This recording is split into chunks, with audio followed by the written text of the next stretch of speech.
Guys, happy Monday! Happy Monday, and welcome to the 8th episode of Hashtag Life in Blissburg.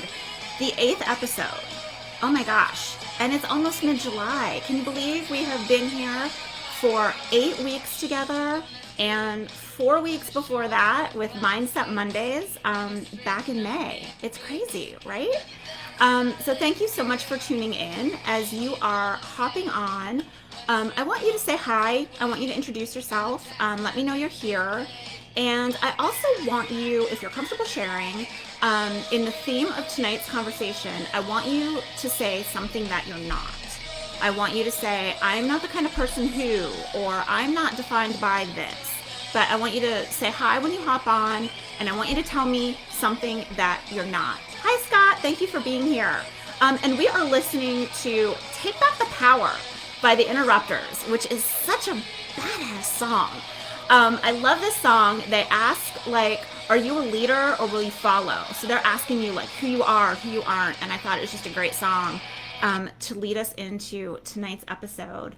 But as you're hopping on, please say hi. Let me know you're here. Hi, Georgie. I'm so glad you're here. Hop on. Let me know something that you're not. In the spirit of tonight's episode, I want to know. I want to know something that you're not. And I'm going to start in the spirit of that. I will introduce myself for those who are tuning in for the first time. Hi, Michelle. Hi, Bob. I'm so glad you guys are here. This is Hashtag Life in Blissburg. This is a weekly, live, interactive. That's why I'm asking people to say hi, leave some comments. This is a back and forth. It's not just me sitting here for an hour talking to y'all. And it's a lifestyle show, but it's also an informal group coaching opportunity. So every week there is a different topic, and we talk about the three things: the why, what, and how of whatever topic it is related to what I do as an integrative life and wellness coach. And at the end of the day, for me, this is all about helping y'all create more joy in everyday living and helping you live in love with your lives. Live in love with your lives, y'all. And I don't mean like a little bit. I don't mean like them. I mean love them. And that's what Blissburg represents. So let's go to the comments. So Scott says, I'm not a person who likes to be the center of attention, says the musician who plays to crowds of oodles and oodles of people. He hates to be the center of attention. That is kind of funny and interesting to me. Christine, hey, I'm so glad you're here. Rose, Mama Vicky. Rose says, oh, they are on the road home watching. Tell me where you guys are driving from. George is driving and listening. Thank you guys so much for being here. If anybody else wants to hop into the comments, leave a comment about who you're not, and how tonight's topic and theme applies to your life in some way. I'm going to share something. I'm going to go a little bit deep, and I'm not going to expand on it right now, but I will talk about it a little bit later. We go deep here. We go deep because we talk about struggles, we talk about challenges, but we also have some fun here. So I'm going to go a little bit deep right now, and I'm going to share that I am not my parents' trauma. I am not my parents' trauma, and that's really important to me for a lot of reasons, and I'll talk about that.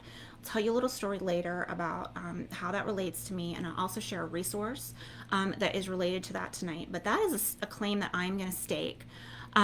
Scott said earlier that he is not a person who likes to be the center of attention, despite being a musician for a living, so a performing musician. He says unless he's performing, but at a party or a gathering, he doesn't like to be the center of attention, and that's true. I do find that true of him. I think he gets all of the attention when he's on stage, and then when it's other times in life, I think he's just like super happy if like the focus isn't on him. So that's cool. Thank you, babe, for sharing that. So yeah, tonight we are going to talk about who we aren't, and we're going to tee up three parts to that. I'm going to share some reasons why it is important to know who we aren't. I'm going to talk about what to do. Okay, we know why it's important, so how do we actually define who we're not? And I'm going to share three things that we can just let go of and stop being to live more fully, freely and authentically. And then I'm going to share some tips and resources for actually how to do those things. So every week you're going to get a why, a what, and a how. And also, if you have been here before, you know that there is a description with a tip jar in it. And what that is all about, if you are turning in for the first time, this is, free coaching. I show up here every week, but if you feel moved, you can make a contribution to the, creation and delivery of this content. And every week we take 10% and we give back to charity. And I will talk a little bit more about the charity this week at the end of the show. But it's really special and it's a little bit different this week. And so I'm super, super excited to share a little bit more about that. So that is why there is a PayPal link and a Venmo link also in the description. So if you'd like to make a contribution, it's so appreciated. It helps me to continue to do this work, to create this content, to deliver it to y'all every week in this platform. So thank you. Thank you for that. Before we dive in, I want to thank 4 very special people who contributed last week. I want to say thank you to my special mother-in-law, Vicki, who is here again tonight. I want to say thank you to Georgie. I want to say thank you to Therese. And I want to say thank you to Donna. And back to the comments, Georgie says she's not a risk taker. I'm intrigued, Georgie, that you say that, because I know that you are a small business owner, and that is a big risk to take, and that is putting yourself out there. So I'm interested in that one. Trish says I'm not selfish. Georgie is also not selfish. Christine says I'm not good at saying no. Rose says I aged into saying no. Yes, and we're going to talk about saying no tonight. We're going to talk about saying no. We're going to talk about things to let go of and stop being defined by, so that we can live more freely, more fully, and more authentically by defining who we're not. So also, I would love if you guys are digging what I'm saying, send up some hearts. I love seeing the hearts and the thumbs up and all the things come up. So if you could throw up some hearts, and I would also like to ask you to hit the share button. I love to get as big an audience as we possibly can for these shows. I've talked about every week I get some piece of a mail or comment or something on these shows that somebody watched the replay or somebody's friend shared this and they caught, a piece of something that really resonated with them. Like it changed the way they see something, it changed the way they do something.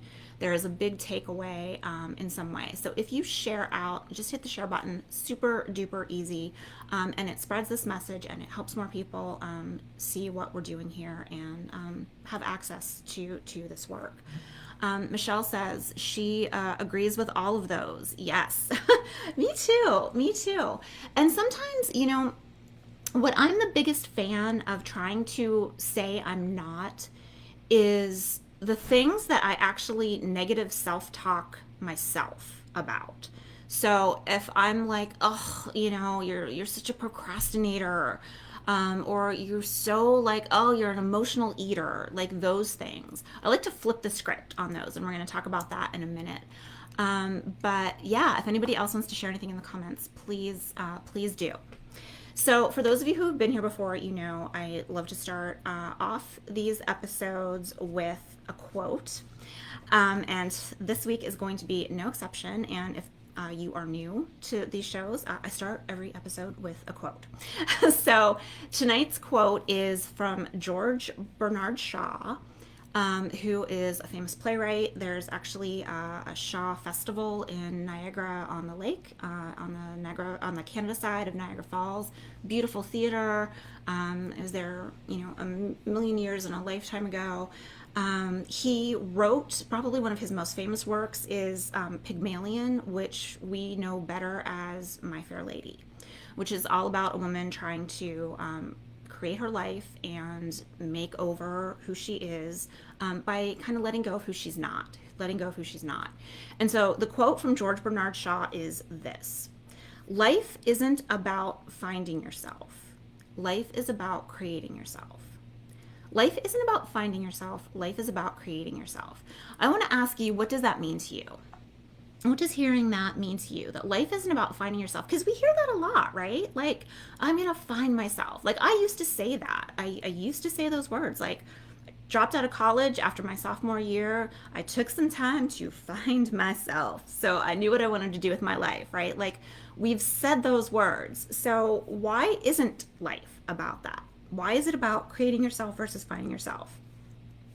Vicky says she used to be, but is no longer a procrastinator. Yeah, yeah. Donna says she's figured out how to play from.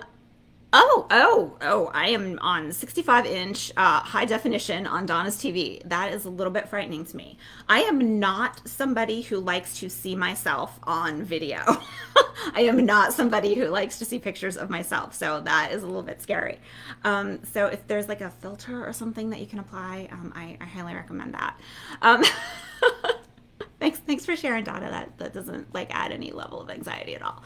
Um, So yeah, Donna says unfortunately she still is a procrastinator. I am too. I'm one of those people who like I feel in my head like I work better under pressure. So if I wait and wait and wait, then the pressure's on and you kind of have to do it and you have to deliver. Sometimes I'm also that person who waits for like divine inspiration, which takes time too.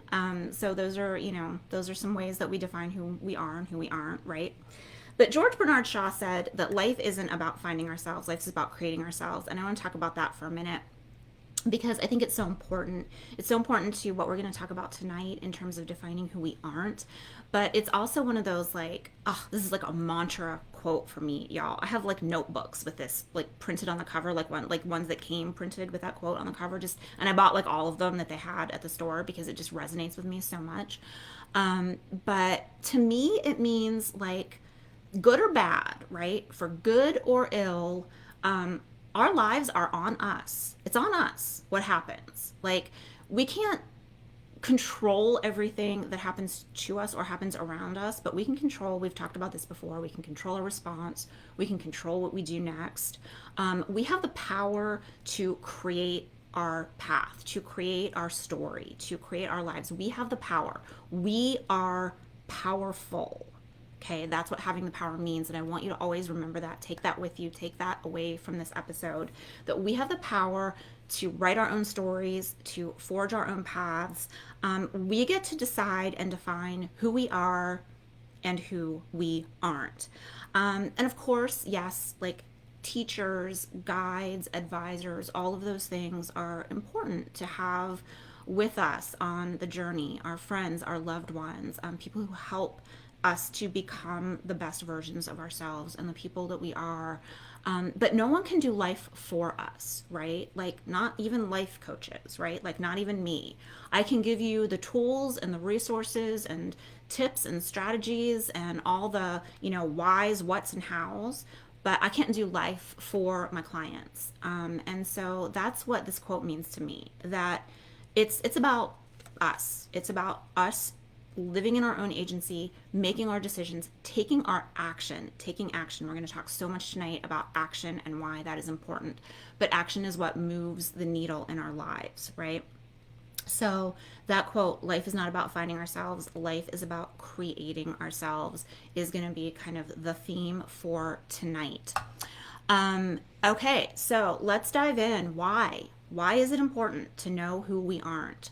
And I just said the word like a minute ago, action. It's all about action. Action is what moves the needle. Action is what makes the change. If we identify like, I want to get from point A to B, I want to stop smoking, I want to eat healthier, I want to exercise more, I want to spend more quality time with my kids, whatever the thing is, it's the action that we take that achieves that goal.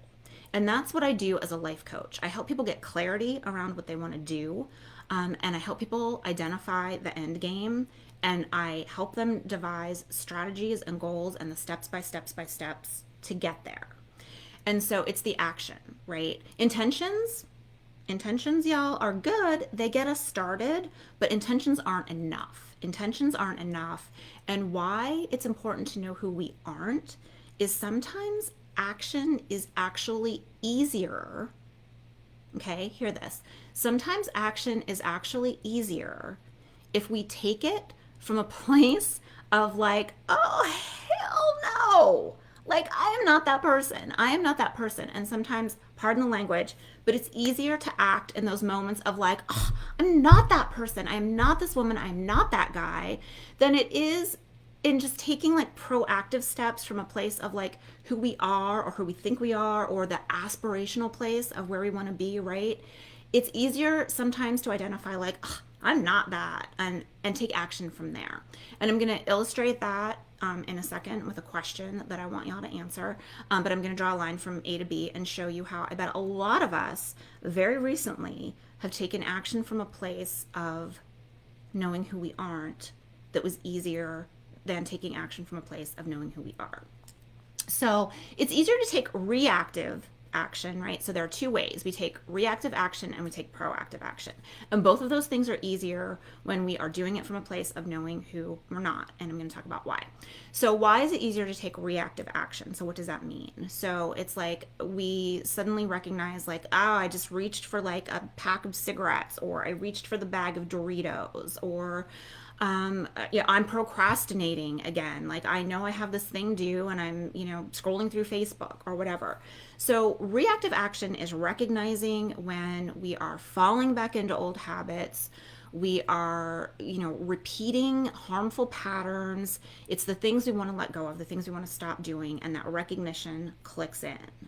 And if we say, I am not that person, I am not a smoker, I am not an emotional eater, I am not a procrastinator, it's easier to then course correct, stop doing the distracting thing, and actually take action and move forward.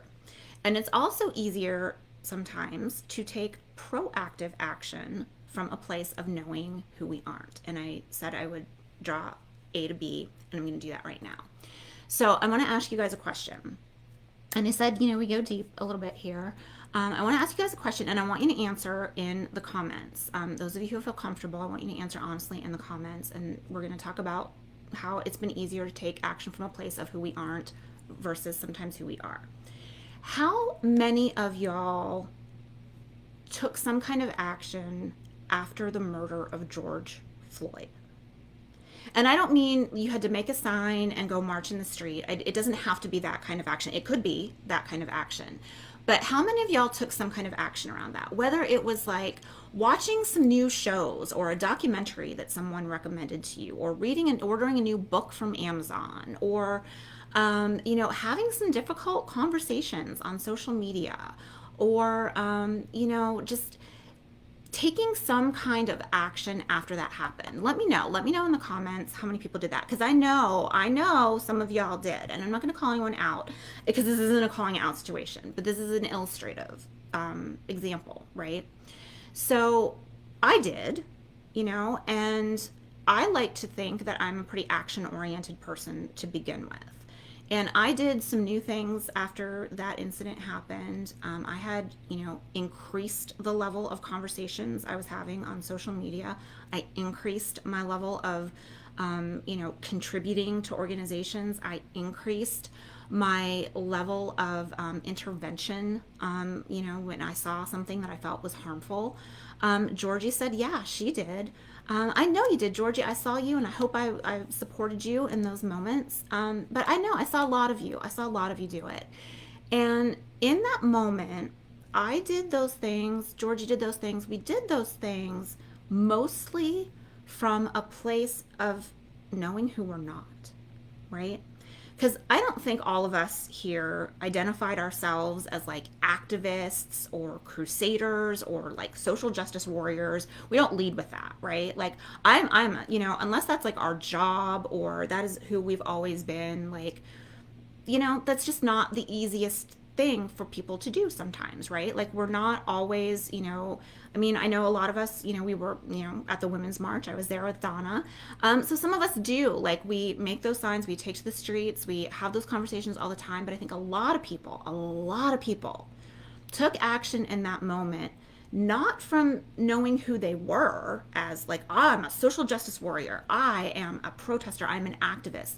But we took action from a place of saying, I am not somebody who is a bystander to injustice. And yeah, Georgie did, Donna did, Scott made more of an effort to understand, like so many of us did, right? And those actions came from a place, I think, if we look deep, of, if it was new for us, if it was the first time we were doing it, or if it was more, if we were more kind of, aggressive about it, or more like, I'm doing this all the time now, I'm not going to let anything slide. We were doing it from a place of, I'm not the kind of person who's going to let this stuff slide anymore. Because, I admitted there were moments that I stayed silent in conversations. I would scroll past something, like I didn't take action on it. But that was a crystallizing moment for a lot of people. We took action on something because of who we weren't. So I just wanted to use that as an example. I don't want to go off on a tangent. This isn't going to be a conversation about that, but I wanted to illustrate for everybody how sometimes it's easier to take action and to do those things and to have hard conversations and do the hard things from a place of knowing who we're not versus from that, like, I know who I am. I'm this thing. I am this aspiration. Sometimes it's easier to do it when we know who we're not. Rose said she did as well. Donna, yeah, Georgie, Scott, a lot of us did. And so I think it's easier, and that's a great illustration of how knowing who we weren't in those moments allowed us to more easily, more freely have those conversations because we didn't want to be the people who were silent in that moment, right? Okay, so that's the whys. Why is this important? It's easier to take action, both reactively and proactively, and move the needle on our lives and on our goals if we know who we aren't. So now that we know why, what do we do about it? What can we do? We know why it's important. What do we do? I want to share 3 things I want y'all to just start letting go of. 3 things we are going to let go of, we are going to wave goodbye to, and stop being defined by, stop the self-talk in our heads about these things. These are some ways to not define ourselves. Yeah, you guys, thank you so much for sharing these comments. It's so amazing to see the many, many ways that we all took action in that moment from a place of like who we're not, right? Okay, so 3 things I want you to let go of. And y'all know I'm a story person, I'm a book person, I love a good story. So I'm going to draw an analogy here about the story of our lives. So as I share these 3 tips, I want you to think of the story of your life. And if you were writing that book, how you would write it. What details you would include, how would you describe the kind of person you are? Okay? How would descriptions of actions that you've taken, actions that you've not taken fit into that story? Okay? So this is in the context of the story of our lives. 3 things we are going to let go of. We are going to let go of labels, we are going to let go of other people's narratives, and we are going to let go of yesterday. And I don't mean the Beatles song, y'all. I mean literally yesterday. And I'm going to talk about each one of those things a little bit more in depth, but those are the 3. So labels, other people's narratives, and yesterday. We are going to let go of those things. Those are not who we are. We aren't those things. That is applicable to every one of us. We all kind of staked our claim earlier, and we said we're not procrastinators. We're not, the kind of people who like to be in the center of attention. Scott said we're not these things. So let's let go of them. These are 3 things. These are 3 ways to do that: labels, other people's narratives, and yesterday. Trish said she took steps to ensure her friends that, came from such an environment, chose a different path for herself. Like, yes, we can take action and choose a different path, right? That, Trish, that's a beautiful illustration of George Bernard Shaw's quote that we shared at the beginning, right? Like, life is about creating yourself. It's about creating your path. So the story of our lives, 3 things we're going to let go of. Let's start with labels. So what are some labels in our lives? There's the obvious ones, right? Like husband, wife, mom, dad, daughter, son, father. There's our job titles, right? Manager, director, VP, whoever, whatever we are in our jobs. There's our zodiac signs, right? That tell us our personalities and, what kind of people we are. There's the personality tests, right? Like Myers-Briggs. There's the Enneagrams. There's all of these things that label us in the stories of our lives. And we need to let go of them. We just need to let go of them because they're not actually helpful. And you're going to say, wait a minute, like I'm a mom and that is really important to me and I'm not going to let go of that. And what I mean is singularly. So, what these are in the stories of our lives are one dimensional. These are one dimensional, underdeveloped, supporting characters in the stories of our lives. Each one of these labels is just one thing, and we're so much more than that. So, the idea here is not to define ourselves by one thing, that we are so much more than a Virgo, or we are so much more than, a husband, or we are so much more than, the achiever on the Enneagram scale, right? So, and I think sometimes too, and a note about those things, like I love my horoscope. I identify as a Virgo. Like I get that I am some of those things that my horoscope tells me I am. I agree that I am some of the things that, the achiever on the Enneagram scale tells me I am. I agree that I'm some of the things that my Myers-Briggs test told me I am. But we can also use those things as a crutch. We can use those things as an excuse. And we can use those things as justifications for things. Well, I'm like super aggressive and I steamroll over people because I'm an Aries and that's just who we are. And or I remember when I worked in corporate America, we had to take a Myers-Briggs test before I got hired by my company. Had to take it. And they actually screen for roles by what your Myers-Briggs test reveals about you. So if you answered an off question that day or whatever, you might like miss out on a job. And I just think those things are really, they're a narrow way to define us. So I just want to kind of throw those out the window. They don't give us a full picture of who we are. They are one dimensional. They are the supporting characters. And in the stories of our lives, y'all, we're not the supporting characters. We are not one dimensional. We are fully developed. We are the protagonists of our story. We are the heroes on our journeys, right? So we're going to throw out those one dimensional labels. So that's the first thing. The second thing is other people's narratives. And this is, I'm going to go back a minute and get a little deep here. And this is what I said at the beginning. I am not my parents' trauma. In the story of my life, like I am the product of generational trauma on both sides of my family. My father's mother died when he was 4 years old. My maternal grandmother, my mother's mom, took her own life when my mom was 19 or 20 years old. I never knew grandparents on either side of my family except for my maternal grandfather, who my mother was not close to because of all of the things that happened in her family. I could have let myself be defined by those things. Sadly, in some ways, my mom did. And if we let ourselves be defined by other people's narratives, we get stuck in somebody else's story. And that's not our story. We can change narratives. We can stop the generational traumas of the past. We don't have to be defined by those things. And so I said we were going to go a little deep here. I'm going to share a resource later because I'm not a therapist. I'm not a psychologist. I'm an integrative life and wellness coach. But for people who are experiencing narratives of family trauma and history like that, I have a resource to share at the end of the show in the resource section by a psychologist. It actually won the Nautilus Award for Psychology Book the year it was published. It's a really great resource. But I want to state this here in the things to let go of, and I'll share that resource at the end, but other people's narratives.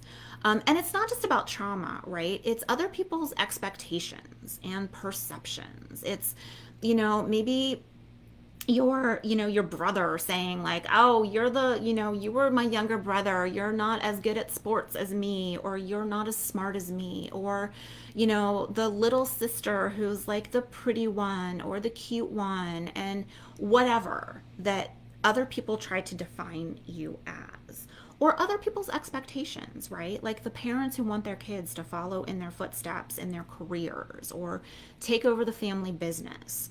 And we may think, well, I don't want to take over the family business. Like I have my own dreams and aspirations. I want to be this thing. But sometimes parents push, kids into their own narratives, and we are not other people's narratives. And in the stories of our lives, what I use as an analogy for that, those are the red herrings, right? Where are my mystery peeps at? I love mysteries. And red herrings are the things that like aren't even relevant to the actual story. They're like totally irrelevant. It's something that comes up and it's like this, plot point for a minute, and you're like, oh, is that a thing?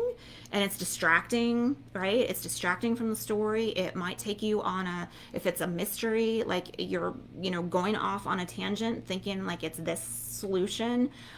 They're distractions. They're not relevant. They're not actually part of the story. They're there to throw us off the track of what's really going on. And that's what other people's narratives are in the stories of our lives. They are red herrings. Let them go. Kiss them goodbye. Nobody, none of us is another person's narrative. So what I say we are in the story of our lives, we are first person perspectives, y'all. We are first person perspectives. We are the writers of our story, okay? Not other people's narratives. That was the second one. The third one, let's let go of yesterday. And I said, I don't mean the Beatles song, although that's a great Beatles song. And they made that movie too, right? It was Yesterday, where the guy is like, he's the only person that remembers there were Beatles songs. Anyway, we are not yesterday. And what I mean by that is we are not our pasts. We are not failures that we've had. We are not, things that have happened to us. We are not past traumas. We are not past bad decisions. We are not our own worst, actions from yesterday. Every new day is a chance for us to write a new page of our story. Every single day. Yesterday doesn't have to mean anything. If we make that choice, that conscious choice, going back to the George Bernard Shaw quote, we make that choice to create our lives, to create ourselves, yesterday doesn't have to matter. Okay, we can let that go and put it in the past where it needs to stay. And again, I have a resource at the end for anybody who has some extra difficulty kind of getting over or healing past traumas or healing from those kinds of things. There's a great book I'm going to share later because that is outside my area of expertise. I'm not a therapist or a psychologist. I'm a life coach. I can help you set goals and move forward. But my area of expertise is not about healing the past. Dawn said, wow, that's powerful. Yeah. Thank you, Dawn. So those are the three things we can let go of, right? Labels, other people's narratives, and yesterday. And I don't know how many of you saw my quirky Facebook post from earlier, but I was like, what do Alexander Hamilton and Arya Stark have in common? And I know y'all know who Alexander Hamilton is by now. I don't know if everybody has seen the musical yet, but we talked a little bit about that last week. Loved it. Scott and I are huge fans. Where are my Game of Thrones peeps? Game of Thrones peeps? Arya Stark and Alexander Hamilton. So one of the biggest accomplishments Scott and I had over the course, of the quarantine was we binge watched all 7 seasons of Game of Thrones. And I used to be the person who was like, I haven't seen a single episode of that show, and I was so proud of it. I was like, I'm not buying into the hype. I didn't watch that show. I don't even know what y'all are talking about. That just is a bunch of like medieval nonsense, and there's dragons or something? Like, I don't even know what that nonsense is. And Scott's like, I think you would actually like it. And so we turned on Game of Thrones one night, and I was hooked. We watched that show so fast. Like, it was our job, y'all. And Arya Stark was my girl. And so Alexander Hamilton and Arya Stark, what do they have in common? They have in common that one is a real person, one is a fictional character. They let go of those things in their stories. Either one of them Either one of them in the trajectory of their stories could have been defined by one thing. They could have been defined by a label. Alexander Hamilton, bastard, orphan, right? All the things that they list in the musical. Arya Stark, Ned Stark's daughter, just a girl in this medieval time period, right? Michelle loves Game of Thrones, Scott Lee. Yes, my Game of Thrones peeps. Y'all know what I'm talking about. She could have been defined by that role that like young women were supposed to play in that era, right? No, she was a badass. She was a warrior. She did not let the label of who she was, like a lady, like a lord's daughter, right, define her. They didn't let other people's narratives define them either, right? So, Burr projected all this stuff on Hamilton the whole way through the show. Hamilton was like, I'm doing my own thing. Even Washington, trying to make him into, the sun, all the things, right? Hamilton wrote his own story in a lot of ways. Tragic ending, but he didn't let anything that anyone else projected on him or any singular label or his past, his really horrific, tragic past, define him. And neither did Arya Stark. And I just thought those were two brilliant, like really, really different people in the context of, some pop culture references that maybe a lot of us would get. But I wanted to draw that comparison because those are two amazing, strong, heroic, hero journey protagonists that let go of those three things to, like George Bernard Shaw told us, life is about creating ourselves. They created themselves. They didn't let any of that other crap hold them back. Alexander Hamilton, Arya Stark. Let's be Ahams and Aryas, y'all. All right. I also want to share two examples of people who weren't quite as successful at those things. And that would be Aaron Burr in the Hamilton story, right? Like he couldn't let go. He couldn't let go of the past. He couldn't let go of like the narrative of Hamilton and all the things, and it like ruined him in the end, right?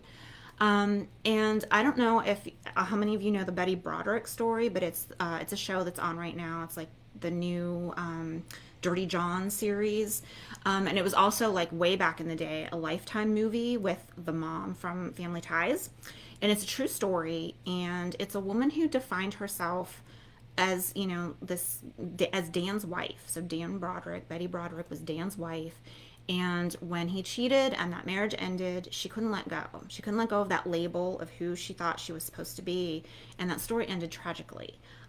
She committed a horrific crime and went to prison for it. And so those are some cautionary tales, right? Like these are the extreme examples of what happens to people who can't let go of those things. And so Aham and Arya, examples of creating our own stories, letting go labels, other people's narratives, and yesterday. Don said he has been talking about this exact issue with his therapist. Yeah, these are some things that we can go really deep about with our therapists. And these are some things, like I said, that I try to bring to light for my clients and in groups like this. And I'm not a therapist. I can give people some strategies for how to move forward. I'm not trained in psychology and psychotherapy, but we can talk about the strategies to move forward, to set goals and how to let go of those things, right? So those are some three things that we want to let go of. Now we know the why it's important to know who we're not, why it's important. We take action from a place of knowing who we're not.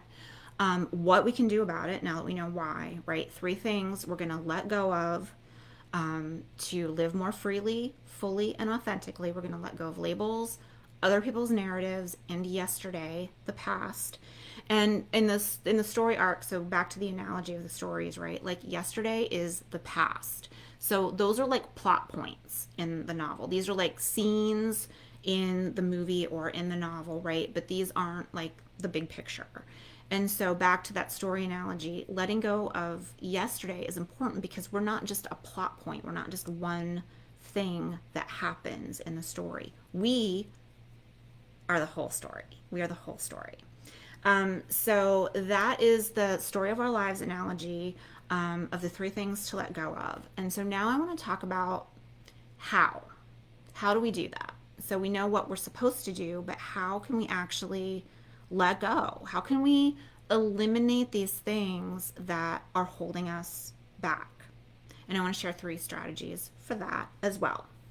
And the first one I want to talk about is pay off your regret debt. And yeah, I made that up. I did not read that out of a book. One of the things I love to do is play with words as I'm, figuring out strategies and putting programs together. I love language. I love to play with language. And so I'll pull together some catchy things sometimes. And I thought I'm kind of proud of that one. So I want you to pay off your regret debt. And okay, so what does that mean? How many of us have regrets about something? Like some of us can say, I have no regrets. I have no regrets. And it's fine to come at that from a place of, I love my life. Like I'm happy. Every choice I've made has led me here. So why would I regret anything that I've done? And that's great. But maybe not all of us come at life from that same place. And maybe some of us have regrets, right? Like the job offer we didn't take, the one that got away, the investment we didn't make and we could be billionaires or whatever it is, right? Like there might be some kind of regret that we are carrying into our future from something in the past. And what I mean by paying off that regret debt is Trish says, yeah, she does. I think a lot of us do. Trish, thank you for being honest and acknowledging that. I think a lot of us do, like, I wish I would have finished that degree, or I wish I would have, taken that risk in my 20s and, moved across country, or I wish I would have gone to, a different school outside of my home state, or whatever it is, right? But I think some of us carry that what if, the what ifs, right? I call it regret debt. And it's just Michelle says, yeah. And it's like debt, right? It's like debt that compounds. We talked last week about some debt, right? In terms of like freedom and, our self-talk, our negative self-talk. And Georgie says, yeah, she does. So regrets are like that too. They compound interest over time and they weigh us down and they hold us. They're anchors. They're like anchors to the past. It's like debt that you're chained to. And you can't cancel that card. You can't, take that vacation or whatever until you pay off this balance due, right? And that's how I look at regret. And my strategy for letting go of that is literally kind of like writing a check and paying off a debt. So when you write a check, you look at the balance due, right? So the balance due is what is the thing, like what are all the things that you bought with this credit card. Now you have debt, right? And so you write the check and you pay off that number. Regret debt is, well, what's the thing that you are sad that you didn't do, or that you wish you would have done differently, or whatever that is? What's that thing? Okay. And I want you to actually write about it. I want you to write that check and pay it off. I want you to let yourself go all the way down that road, of what would have happened if I made that choice? Where would I be now? What would my life look like right now? And if we come from a place at all of, we can appreciate ourselves. We can be happy with the lives we have.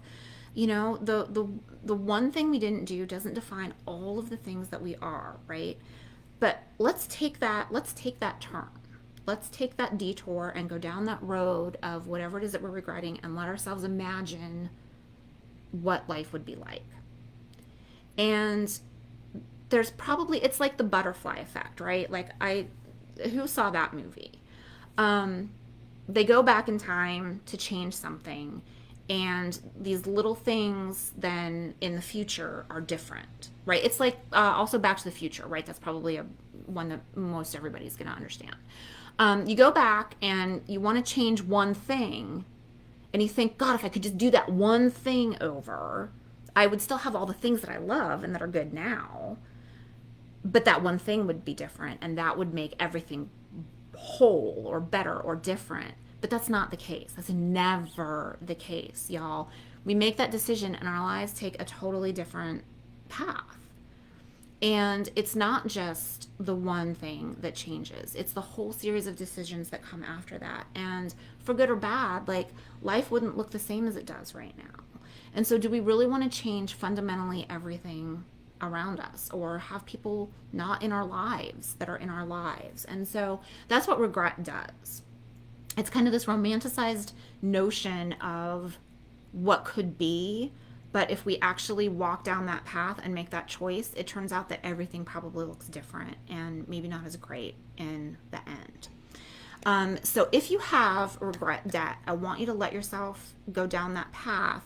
I also highly recommend that you watch the movie The Butterfly Effect because, yeah, maybe for Marty McFly, it all turned out okay, but, it doesn't always. And so that's the point of, write it out, write that check that pays off that regret and just let it go. Let it go. Because you know what? We can't go back. We don't have a DeLorean that travels back in time. And as much as we might want to escape 2020 right now, we can't travel to a different time and make different decisions or do things differently. So let's let go of regret, pay off that regret debt. So that's one strategy. Strategy number two for how to let go of those things that are holding us back is I want you to make a list. So we talked episodes ago, I talk a lot about core values and like what is guiding us to make the decisions that we make every single day, all of our choices, whether it's like integrity or creativity or compassion, kindness, love, family, whatever those things are, those internal points of our compass that lead us to do the things we do. Those are our core values. So a strategy for letting go, for how to let go of those things, I want you to think about your anti-values. So what are the things that we're not, right? That we don't want to let define our lives. So this might look like fear or indecision or procrastination or laziness or closed-mindedness. So these are kind of the antis, the opposites of our core values. And so listing those out, knowing what we don't want to make decisions from. I don't want to make decisions from a place of being closed-minded. I don't want to make my decisions from a place of, being unkind. I don't want to do my work from a place of procrastinating all the time, right? So if we list those things out and we actually say like, these are my anti-values. I'm not going to let these things guide my choices. Again, that making our choices from a place of not sometimes is easier than the harder steps of the aspiration, right? But knowing that we're not these things helps us more easily take that proactive action or the reactive action of course correcting if we see ourselves backsliding into old patterns or bad habits. I hope that makes sense. So our anti-values, list them out, say, I'm not going to let these things guide my choices. I am, whatever those things might be, but they're not going to define the action that I take, the decisions that I make. So that's strategy number two. Strategy number three is what I call the life edit. And y'all, we are primed for this right now. We are in the perfect position to do some life editing right now, right? Like the pandemic has changed the face of our lives fundamentally. We are working differently. We are interacting socially differently. We are, our the likes are things that we like to do for fun look different now, or we are doing them in different ways, right? Like the way we shop, the way we go to the store, all of these things are different now. So we are in the perfect position to do a life edit. And what this means is what it looks like in practice is like if you think of like I'm sure we've all done like closet edits, right? Or like pantry edits or garage edits. It's like basically like we're going to Marie Kondo our lives here. Y'all, we're going to Marie Kondo our lives the same way we would our closets. And I want you to think about if you're cleaning out your closet, right? You make three piles. There's the keep, the donate, and the toss. And that's what we do when we do our life edits. We make three lists. There's the keep, donate, and toss. Donate is going to look a little bit different with a life edit than when we're, picking clothes out of our closet. But what does donate actually mean, right? It means like, there's still some life in this. It's not going to be used by me, maybe, or in the same way, but I'm going to donate it, or I'm going to repurpose it, or I'm going to make this t-shirt into a pillow or whatever. But it's going to look different moving forward. Okay, so let's, for the purposes of the life edit, we'll think of the donate pile as repurposing or reframing. So we're going to make 3 lists. We're going to make keep, we're going to make repurpose or reframe, and we're going to make toss. And we're going to do a life edit. And what that looks like is literally thinking about all of the aspects of our lives. So in the wheel of our lives, there's, like our family, there's our friends, there's our work, there's our community engagement, there's our hobbies and what we do for leisure time. There's like our health and nutrition. There's all of these spokes, right, on our wheels of life. And I want us to edit each one of those things. So go through each of those wedges in your wheel and think about what you do in those areas. So what am I doing for work, right? Like how does this make me feel? And when you do the life edit, I want you to think about literally the emotions. I want you to think about how these things make you feel, because that's what we need to tap into to make the right choices. Okay, we need to like sit with ourselves, get with our intuition, our inner wisdom. Glennon Doyle, if y'all are reading Untamed with me this month, she calls it the knowing, right, with a capital K. We got to get in there and we got to really know, like, how do we feel about this stuff? How am I feeling about this job where I don't feel appreciated and I feel like, I'm, underpaid and overworked and all the things. So what are the emotions associated with that? How do I feel about my current state of my health? Like, am I a healthy weight? Am I getting, proper holistic nutrition? All of these things. How does that make me feel? Do I feel sluggish? Do I feel tired all the time? Or do I have energy? Am I like, do I jump out of bed and I feel good every day? Like, what are the emotions associated with the things in our life edit categories? And then we go through and we think about, what am I going to keep? Okay. So, yeah, maybe our jobs are like, we're loving them. It's great. Like, I wouldn't trade that ever. Keeping that. My health stuff, I could be doing better there. I'm not going to throw out everything, but I'm maybe going to repurpose. I'm going to reframe some of the stuff. Like, yeah, I eat, like healthy 1 day a week, but maybe I'm going to expand that and, eat salads 2 days a week or whatever. Or, yeah, I exercise, but I want to do more here.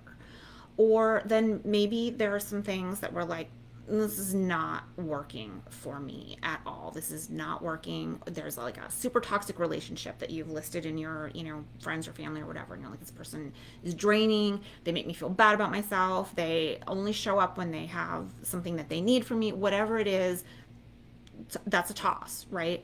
So we go through our life edit, all of those things from the perspective of keep, repurpose or reframe, and toss, and looking at each of those things through the lenses of what are the emotions that come up for us when we look at these things and how do we want to feel. And then the life edit helps us keep, repurpose, and toss the things that hopefully move us forward, allow us to take action to that place of where we want to be. Dawn said, this is really, really good. Oh, yes, we can still change the hard drive in our minds. That is exactly what I'm saying, Dawn. We can recreate and rewrite our narratives. And, it's not always as easy as, just flipping a switch and saying, like, yeah, okay, I'm just going to, live a new story today. I'm going to turn the page. But I'm hoping that these strategies resonate and that we can all take something away from these to, yeah, to turn that page, to rewire the hard drives, to recreate and rewrite our stories, because we can. We can. And, if there are things that aren't working, we not only can, but, maybe for ourselves, we should do that. Never for someone else, right? Like, we do these things for ourselves because it's something we want. Again, other people's narratives, other people's expectations or perceptions, those are the things we need to let go of. We are the writers of our story. Okay, we are the writers of our story. Don, thank you for saying that. Yeah. Or meds that don't work. Yeah, that's a great one, Don. Like, what is this medication supposed to be doing for me? Or how is it, how is it making me feel? Is it really working the way it's supposed to? Or, is it inhibiting me in other ways? And, I'm not being an advocate for people not taking their medication, but in consultation, like, think about how things maybe that are just like we pop this pill because somebody told us it's a good idea, but what is it really doing, right? And so, how does it actually make me feel? And what are some things that I can do that can maybe be a different choice?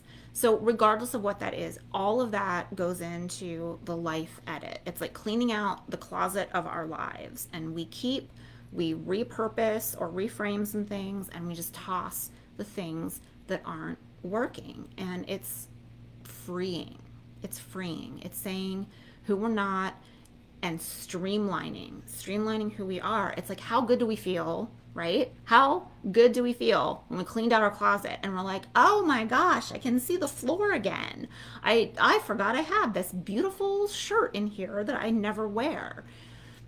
And that's what happens when we do a life edit. We wake up to things that we didn't realize were there because they were clouded by all this other stuff that was making us feel all these other ways, that was taking up space, mental space, emotional space, space in our physical lives, space in our spiritual lives. But now that we cleaned that out, we cleaned out that closet, oh my gosh, look at this gorgeous dress that I totally forgot I even had. And so that's what the life edit can do for us. So those are the three strategies. Those are the three hows. Okay. It's pay off the regret debt, literally write it out, go down that path, and then send that check off and don't look back, cancel that card. Pay off the regret debt. The anti-values. So what are the things that we don't want defining our course of action? So those are the opposites of our core values.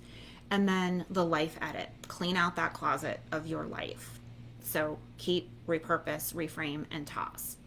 Okay, y'all. So that's the why, what, and how of who aren't you. I hope this is super helpful. I promised I was going to share some resources, and I'm going to do that in a minute. But first, I want to talk about the charity this week. So, as I mentioned earlier in the episode, there's always the PayPal and Venmo links, and we take 10% and we give them to a charity every week that's doing either good work in our communities or across the country. And I said this week it's a little bit different and really, really special.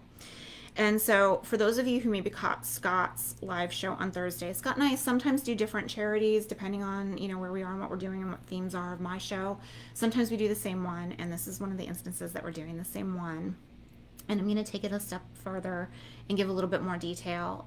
For those of you who were on Thursday's show last week, you'll know Scott talked about we're donating to Save the Children.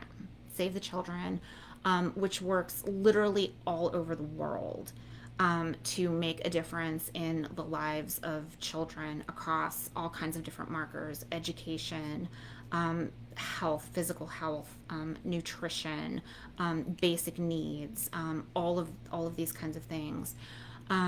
But what we decided to do instead of just sending like a little pile of cash to this like big globe of issues, right, and not really being able to fully see how we're making a difference, which we can see sometimes more clearly when we make donations to smaller organizations or what have you, but the big ones sometimes it's harder to see. So Save the Children has this amazing option for donors, and you can sponsor a child. You can sponsor an individual child. There are children who are enrolled in their programs literally all over the world. You can search for children if you want to sponsor a child in Africa, or if you want to sponsor a child in the United States, or wherever.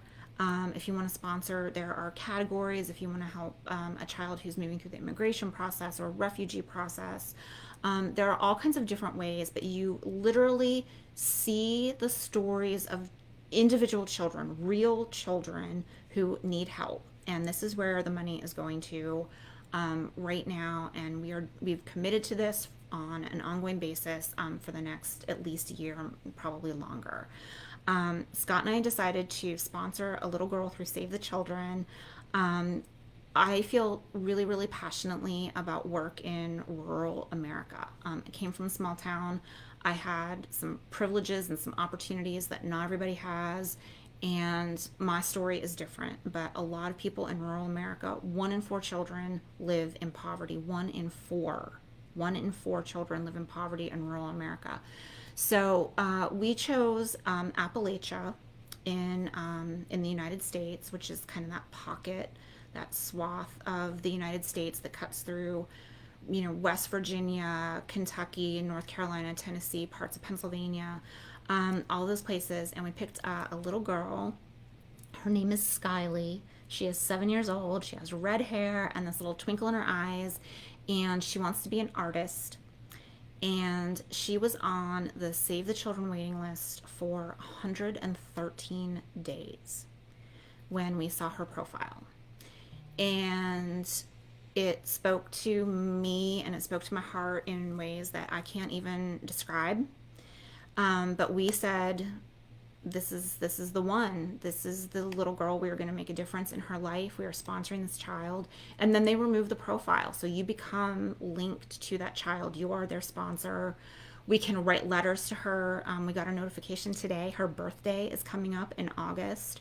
So I'm so excited about where that journey is going to take us and all the ways that we can support this little girl and all the ways that y'all are helping us to write these stories for others by making a difference through this work that we're doing and through these contributions to our shows. This is the kind of work we're doing, y'all, and I want to tell that story. I know it was a little long, but it's so meaningful. So I wanted to share that. Save the Children. 7-year-old Skyly from Appalachia is part of our story now because of this work and because of y'all. So thank you for that. And now for the resources. So I want to share a couple of resources that can help us do the things that we talked about tonight, right? Understand, connect more closely to that who we aren't. Let go of the 3 things we need to let go of, and then the hows of doing them, right? Paying off the regret debt, the life edit, and the anti-value. So 3 resources I want to share. 1, super easy, y'all. Get a journal. Get a journal and get in here. Get in here. Get in your hearts. Write down those core values. Write down those anti-values, right? Write that check to pay off your regret debt. Get a journal, write in it, use it, help it be a part of writing your new story. I write in my journal every single day, and it doesn't have to be anything fancy. It doesn't have to be like a $75 leather like masterpiece. If you want it to be, it can. I use a spiral bound notebook, and as I've talked about before, part of who I am is somebody who likes sparkly things. I am not a person who likes, like the black plain notebook. I like it to sparkle. So a journal, y'all. Super easy, but a resource I think every single one of us should have. And number 2 is this book that I referenced earlier when I said I am not my parents' trauma. And for anyone who is maybe dealing with some family history of things, maybe doesn't have a therapist or maybe wants an additional resource, this book is an incredible resource. It's called It Didn't Start With You. It Didn't Start With You by Mark Wolin. It won the Nautilus Book Award for Psychology Writing the year it was published. And this book is all about inherited family trauma and how it shapes our stories, how it gets in those like places in our heads and in our hearts, and it takes us off track. And It Didn't Start With You is the title, but what this book is really about is it can stop with you. So this has been a really great resource for me as I have worked through, some issues that I know I have inherited from both sides of my family, and this book is a great resource. It Didn't Start With You, Inherited Family Trauma. It talks about the whys, the hows, and what we can do to break that cycle, because it didn't start with us, but y'all, it can end here. I hope I shared some strategies tonight that brought that to light. This book takes it a psychology step further. And then I also want to talk about life coaching, because that is a resource that I have to offer on a deeper level. So I have life coaching programs. I work one on one with clients. I do these live shows, but if anybody feels like it would be really, really helpful to go deeper, to work one on one every single week, I highly recommend my Mindset Makeover program. It's a 5-week transformation to really work one on one, 1 hour every week together personally. So I do themed things here, but this work is tailored to the client, tailored to specific needs. We get clarity, we set goals, and we work on building habits and putting processes in place to actually start moving the needle on things that we want to do in our lives. So my Mindset Makeover program, I wanted to mention, and I'm also offering 30% off of that program for the duration of summer. So through the end of August, for anybody who signs up who has watched this show, just mention the summer camp mindset makeover discount, 30% off that program for anybody who watches this show and wants to sign up for some one-on-one life coaching between now and the end of August. So those are the resources. I also wanted to remind everyone, I mentioned Glennon Doyle's Untamed. This is the July Blissberg Book Club pick that we are reading this month. In 2 weeks, we are going to discuss this book and its themes in the July 27th episode. Next week, we are going to be back here, same time, same channel. We talked this week about who we're not, so that's going to lead us into a discussion about who we are. And we're going to lighten it up a little bit. This is going to be fun. We're also going to talk about who we are and how to cultivate a signature style. So this is going to be a little bit of a fun one, then heading into our book club discussion at the end of the month. So that's going to be what we talk about next week. I hope this Who Aren't You discussion was helpful for you all. Thank you so, so much for being here, for showing up this week and every week consistently with me. So appreciate all of you. Georgie, Vicky, Don, of course, my husband who shows up here all the time, Donna, Rose, George, Michelle, Bob, everyone, Therese, if there's anyone I left out, I'm sorry. I'm looking at the names that are in the comments right now. Thank you so much for being here. Thank you for tuning in. I hope to see you guys next week. Again, we're going to talk about who are we, and we're going to talk about it in the context of creating our signature style. So thanks for tuning in, and I will see you next week.